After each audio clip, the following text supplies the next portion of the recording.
I'd like to ask Victoria Ajung if she could proceed, and thank you for being here. Thank you, Mr. Chairman. Today I'm here to testify for the testimony of my being a slave in my own country. I'm a refugee who lived for 15 years out of my village, not inside the country, because of slavery.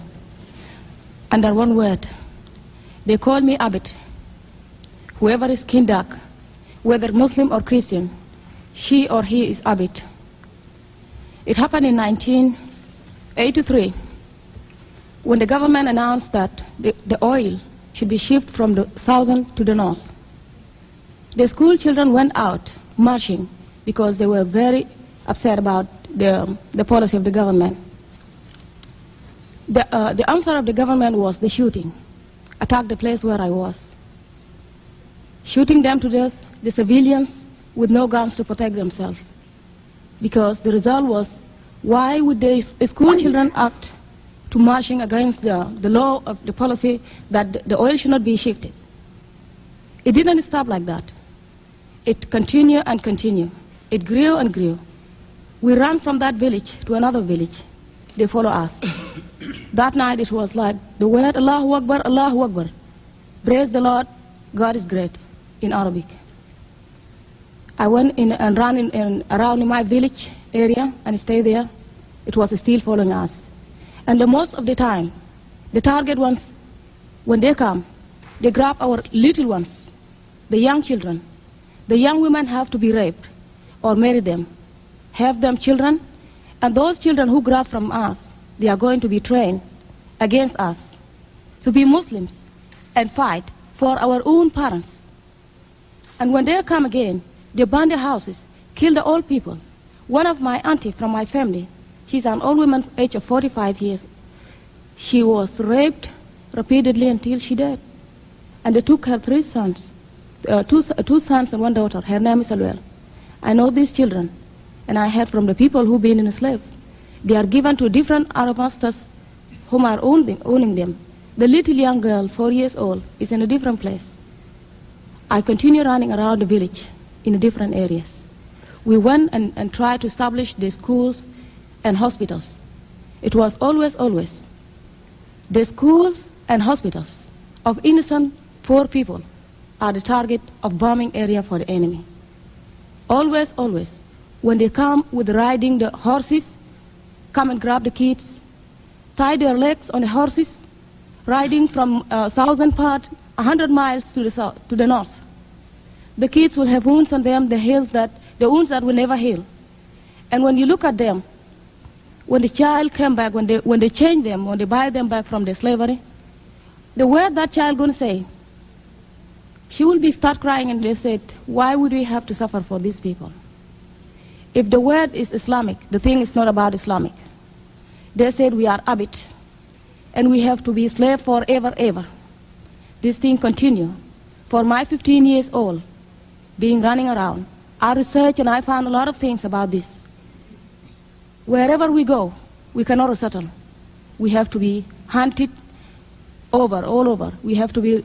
If I have to stay in one place for 3 months, I was already relaxing. I don't have to be in one place for 3 months because I will be attacked, burning my place. I have to run. Until I went to a place called Capoeira with my 3 kids. While I was pregnant, one of the night, they attacked the area. We went to the church. We never expect that. We never expect that there will be attack.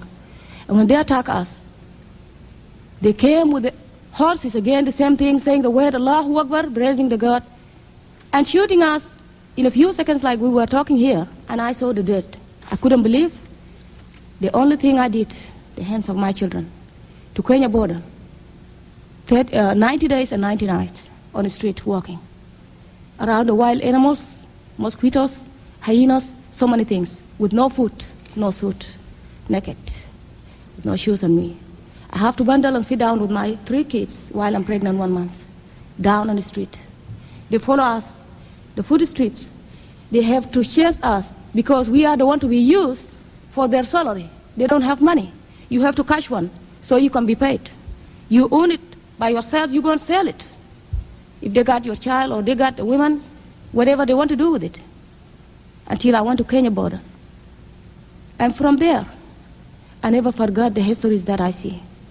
Even though I'm here, I feel myself in two worlds. I will be here while thinking about myself, why I have to be here, why I have to dress up. Who am I? I don't have my freedom. I can see the bones of my people on the ground in southern Sudan whom are starving from the hunger. I can see the people whom are already skeletons. They are ready to die after 2 to 3 days. The old people who cannot bury one another, drinking from the water with no sanitation, no schools for the children, who can be taken away 2 to 3 days. I can see the people who fall in the river. They don't know how to swim. And they are telling me, goodbye, Victoria. We will meet 2 days or 3 days in heaven. You also will die soon. These are the dreams I live now. So I'm asking here, Mr. Chairman, the people of Southern Sudan are really suffering. And I put it in writing, but I don't feel like I can read it. It makes me nervous. When you start talking and others, I was nervous and nervous. I cannot control it and I cannot put it together. So this is it, the testimony about being a slave. Somebody owned your life. We never did anything to these people. In our own land that God gave us, that oil it was given to us by God. He created us dark and he created him white.